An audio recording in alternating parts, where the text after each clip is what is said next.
Well, they had that big run, but you guys came back and then they sort of hit you with another run there.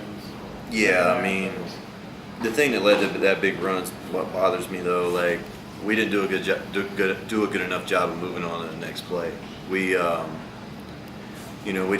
we come down and like, whether it's foul or not, we get hit or not get hit, and we were worried too much about that play instead of moving on. And then they were shooting layups on us because we weren't sprinting back because we were down on the offensive end of the floor, worried about stuff that we can't control.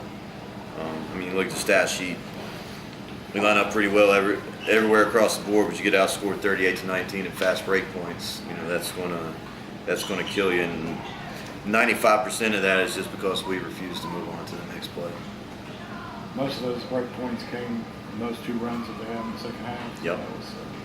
Yeah, and again, they got a couple against their press too, which that's not as discouraging. It's the stuff where like we come down and like a call doesn't go our way or whatever, and instead of us sprinting back trying to move on to the next play, like we're standing around begging for a foul call or throwing our hands up. Like those are losing plays. We got to eliminate those.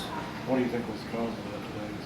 No, I think it was frustration, but I think like that's a game of basketball. You got to be able to handle frustration. Like, we tell our guys all the time, like there are certain things you control and there are certain things you don't control. You don't control if you're going to get a foul call or in not just that, but whatever the situation may be. But you control whether you sprint back on defense. You control whether you block out and things like that.